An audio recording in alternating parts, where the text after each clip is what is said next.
The Renee Nicole Good case. The untold side of the Minneapolis tragedy narrator. On January 7, 2006, the frozen streets of Minneapolis became the epicenter of a national firestorm. 37-year-old Renee Nicole Good, a mother of three and a poet, was shot and killed by an ICE agent inside her car. To half of the country, she's a martyr, a victim of out-of-control federal agents. To the other half, she was a professional agitator whose final moments were part of a planned confrontation. But as the smoke clears, new details are emerging that the mainstream media isn't talking about. Details about a rage scene, a hidden past, and the mysterious role of the person sitting in the passenger seat. Today, we're looking at the untold side of the Renee Nicole Good case.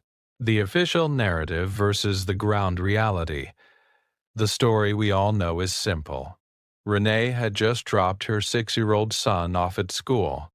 She was driving home when she encountered a group of ICE agents conducting a raid. Moments later, 3 shots were fired by Agent Jonathan Ross.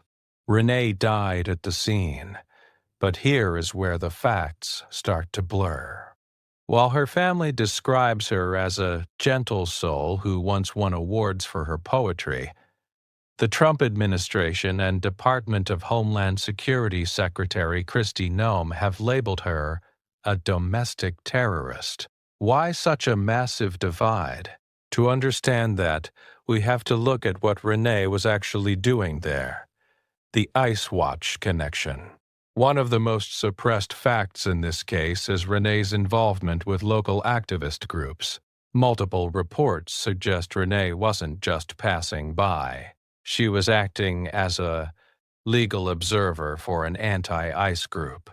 These groups are known for shadowing federal agents, filming their every move, and sometimes blocking their vehicles to prevent arrests.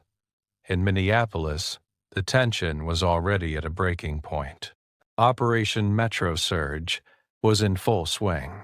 If Renee was there to deliberately obstruct an ongoing federal operate, it changes the legal definition of the encounter. Was she a victim of a snowy traffic jam, or was her Honda Pilot being used as a tactical blockade? The rage scene and the passenger. Now let's talk about the moment of the shooting, what locals are calling the rage scene. Bystander footage shows Agent Jonathan Ross approaching Renee's vehicle. Renee is heard saying, "I'm not mad at you, dude.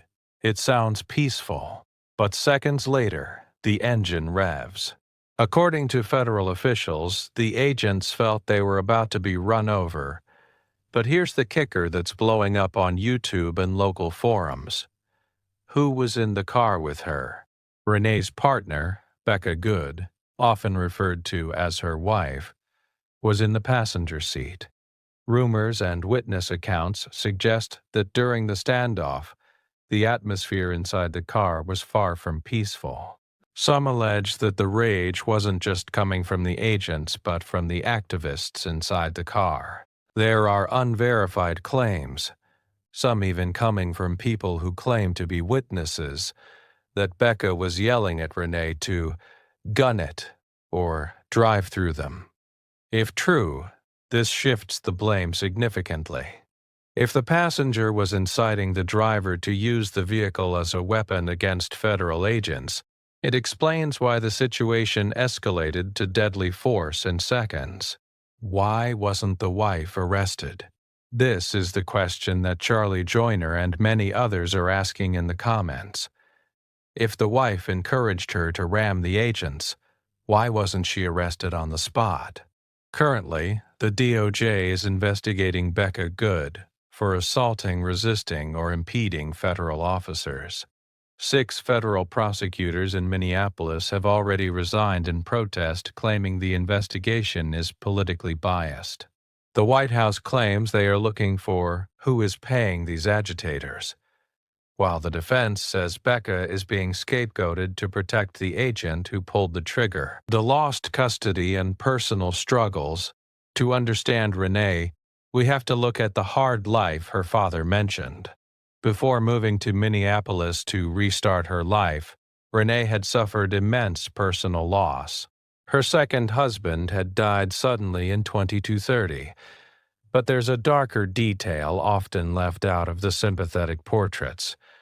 Renee had reportedly lost custody of two of her older children, ages 15 and 12, from her first marriage. In the world of true crime, a person's history of stability and fitness is always scrutinized. Was she a mother struggling with grief? Or was she someone who had become radicalized after losing everything? The private autopsy revealed Renee was shot 3 times, including once in the face.